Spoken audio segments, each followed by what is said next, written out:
let's see what kind of consumption the R1S gets with our 30-foot Airstream.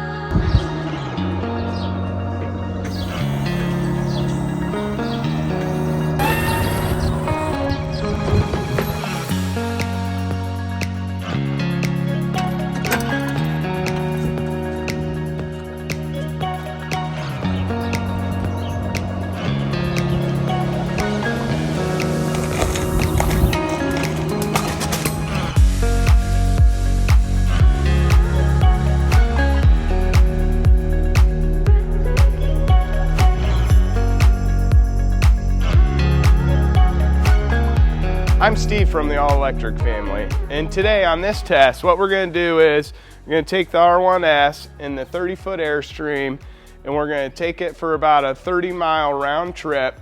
We're going to go one way on a highway and back on the highway, and we're going to do 55 miles an hour. And so that's going to give us a good baseline of what consumption is like for this vehicle. Some of you have made the comment that 55 miles an hour is maybe too slow. We've done some other tests at 65 and even 70 miles an hour, so you can check those out. We haven't done it with the R1S yet, but those will probably be coming soon. The reason for 55 is because in some states, towing a camper, the speed limit is actually 55. And in most of the other states, it's 65. So that's why we choose those two miles per hour. And you can also check out some of our favorite YouTubers that did a video on how fast to tow a camper. And so we'll link that down below. So on this particular test, we are gonna go 15 miles down, 15 miles back, and we're heading east and west, and the temperature is currently 54. The winds are at 9 miles per hour. Looks like they'll probably creep up to 11 by the time we're done, and they are out of the southwest, so it'll kind of be pushing us a tad bit as we're going first, and then as we're coming back we'll be hitting it a little bit, but mostly it'll just be hitting us from the side on both directions. So we will see an effect of that, but I'm excited. Let's get started with this test.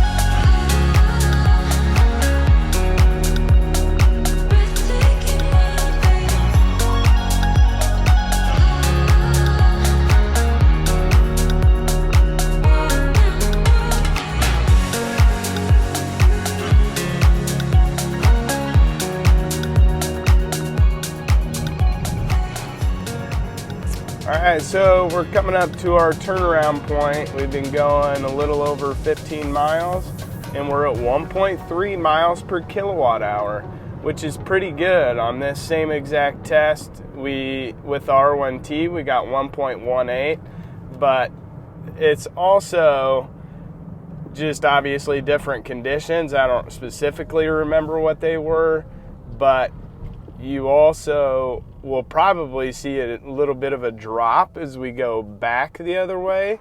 And so just keep that in mind. My guess is we're going to land at about 1.22 miles per kilowatt hour.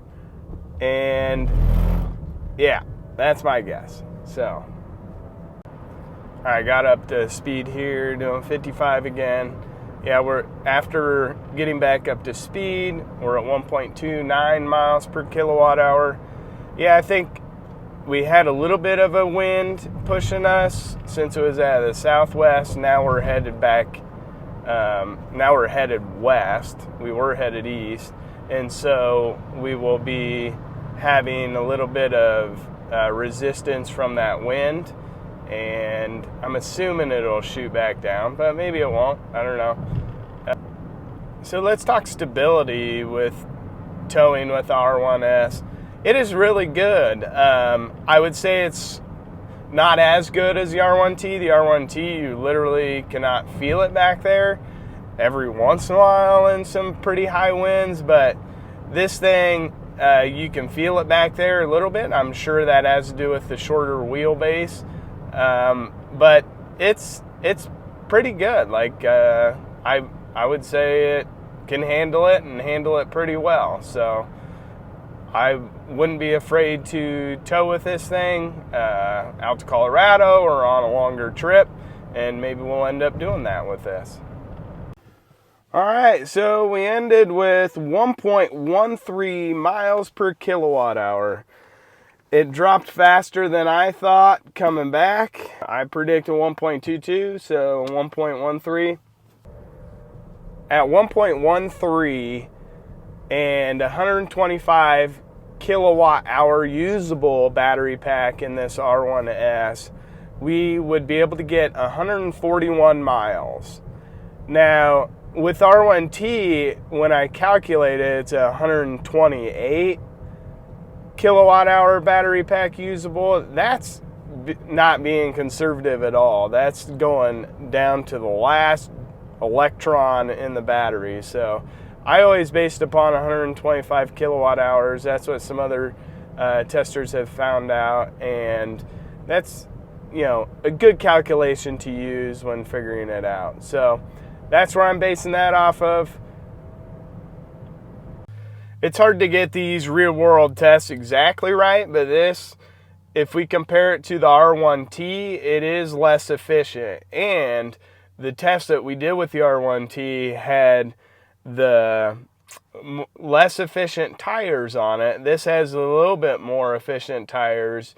We have the 20s on the R1T and the 22s on the R1S, and it's supposed to be the difference between those, I think, is roughly about 11%. So, you know, it's obviously less efficient. We're going to do some more tests on it. The stuff that I want to figure out is, can you make your trailer more aerodynamic, or even do some things to your tow vehicle to help make there be less drag from the trailer. So I'll be testing that out. If you find that interesting, definitely let me know. If you have any ideas, comment down below, and we'll see you on the next one, guys.